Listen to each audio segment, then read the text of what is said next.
go into a few things. You've been making a lot of noise in the media recently. Yeah, I guess so. Yeah, I mean, it's a good thing, man. You know, building yourself up and whatnot. There's nothing wrong with that. Yeah. No, and, yeah, I think I just been saying things I believe. It's more you guys that get me in trouble than anything because you ask me a question, and I feel obliged to answer honestly and openly, and then people take offense to that. But, oh well. Oh, I mean,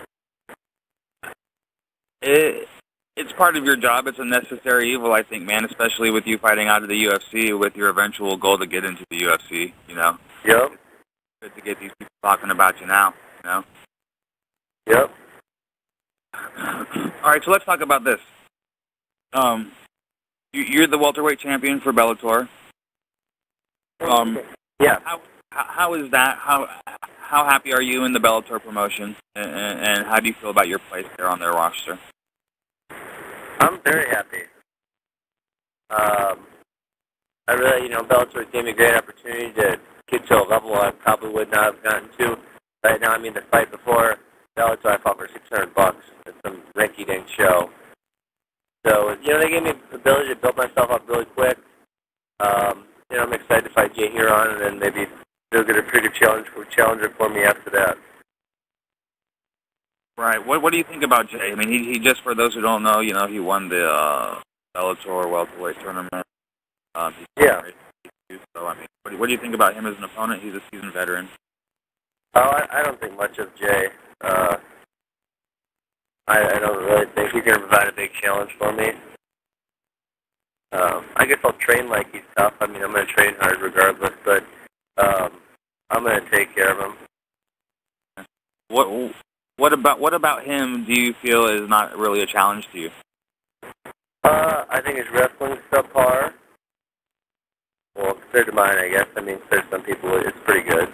But I think he fights off his bat poorly, and I think his cardio is bad, which, the combination of those two is a really, really tough thing for him to handle me. Okay. And how many fights do you have left on your Bellator deal? Do you know? No, I'm not really sure. Do you know if you have like a championship clause where as long as you're a belt holder there that they have you under wraps, you know? No, I don't believe that's what it said. I believe it said it adds to my original contract was 6 fights, which would be one more fight, but then I'm pretty sure the contract adds more if you're a title holder. I'm just not sure how many. Okay. When would you, obviously, you made it no secret that you want to be in the UFC eventually. When would you like to make that transition over? Do you have a goal? Do you have like a goal? No, I don't know. Whenever my contract runs out, I guess. My goal is to be the best in the world. That's it, really. So, obviously, I know it's not going to happen tomorrow. So I'll be patient, and I'll just keep practicing, getting better, and when it happens, it happens. Okay. Correct me if I'm wrong. Are you training out of Duke Rufus's academy right now? Is that where you're spending? Yeah, I'm actually. Me and my wife are driving across the country. We're in Iowa. We left Phoenix on Monday, and that's gonna be our new home. Okay. So you're making the full-time move over to Duke Rufus. Is that right? Yes. What prompted that decision? Just kind of want to be closer to the family because we both have families in the Midwest, and just like being far away. And I'd worked with Duke before a handful of times. I was helping out Alan Belcher, and I just thought Duke was an outstanding coach, not just stand-up-wise. Yeah, he's a great stand-up coach, but overall, I mean, I think he's a good, well-rounded mixed martial arts coach. He understands the whole game, and he's always trying to get better. Yeah, I mean, they have put together a really solid camp as of lately. There's a lot of really good guys over there. Sure. Yeah, definitely, and I think there's a bunch of guys that are even still up and coming there that aren't really known that well, but maybe will be in the future. Oh, okay, awesome. I'm gonna ask you a question about the UFC welterweight champion George St. Pierre. Obviously, you've been called one of the, if not the very best wrestler in mixed martial arts. Your wrestling background and George St. Pierre is widely considered the person who effectively uses wrestling better than anybody in the game.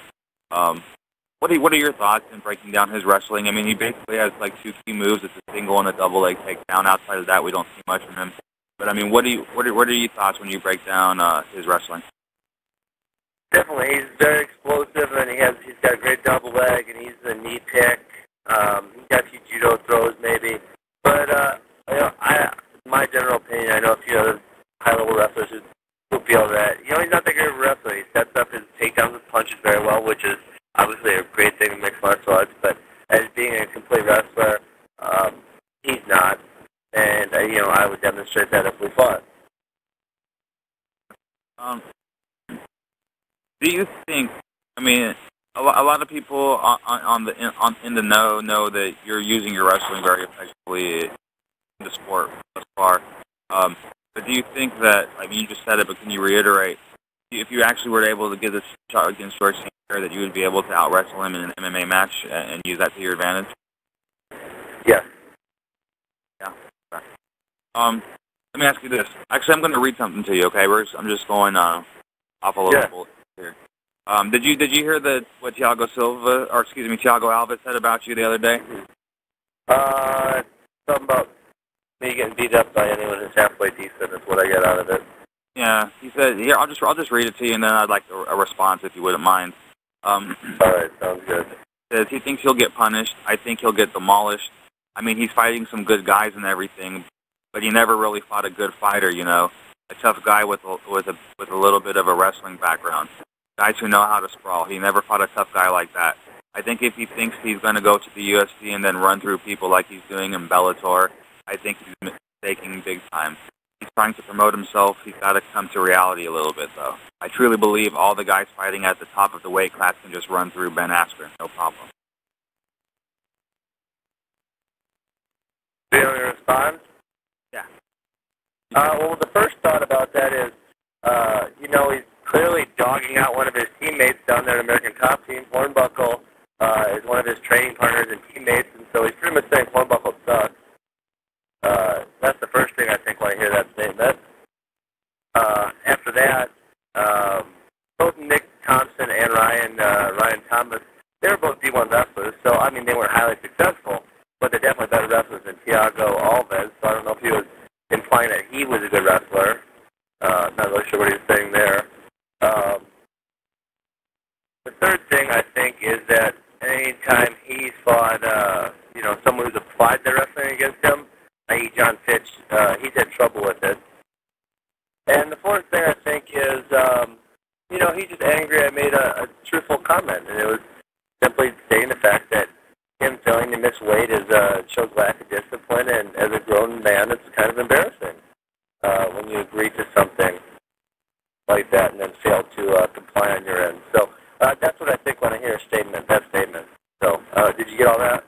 Got it. Yes, sir. Okay. All right.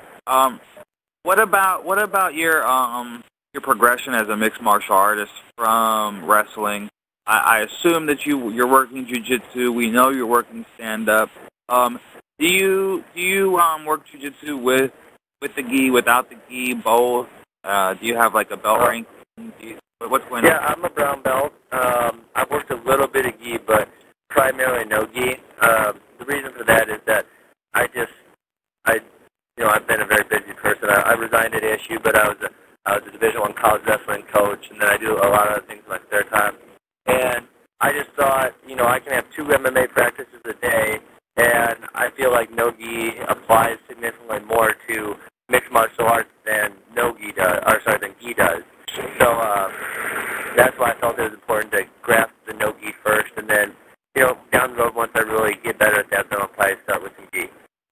Okay, cool. So you're a brown belt. Yes, sir. Okay, cool. What about your striking?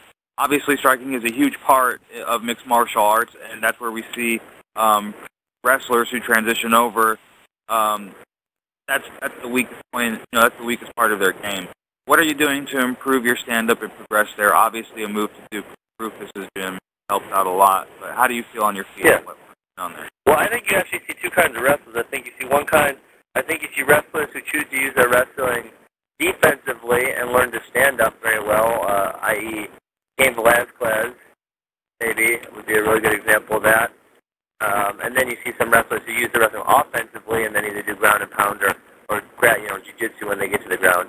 So I think you see wrestlers on both ends. Obviously, I'm the second. I'm a wrestler who uses it offensively and tries to out-grapple and ground and pound my opponent.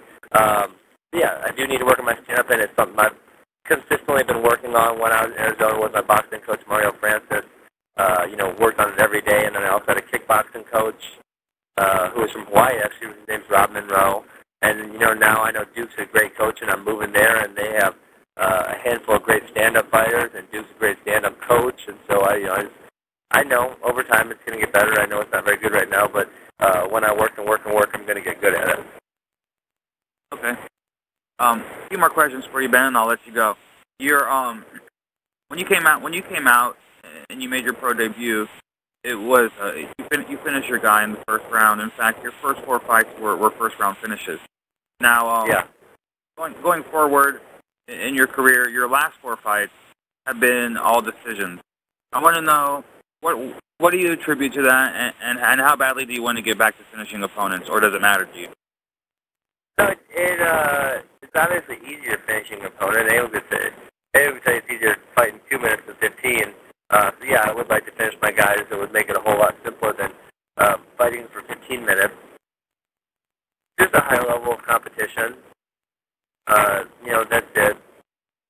The guys have gotten better. I'm a fairly dominant grappler on the ground, but my weak point would be submissions, because I didn't start doing those till I was 24 years old.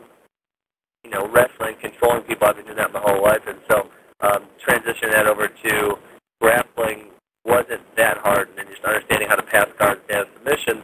It's an easy thing to grasp, but then actually submitting people who know what they're doing, that gets harder. Right. Okay. Awesome. Well, I think that pretty much does it for me. You give me a lot of good little quotable stuff I can put up on the website. Make sure you make that point about Thiago Alves dogging out his teammate. I think that'll be funny to see what kind of reaction that gets from them. I absolutely will, man. Yeah, I mean that's okay. That's a good bit of info right there. Good thing to point out. Is there anything else you want to say that maybe I didn't cover? No, just thank my sponsors, Cage Hero, Cage Fighter, and Everlast, and check me out on Twitter at Ben Askren.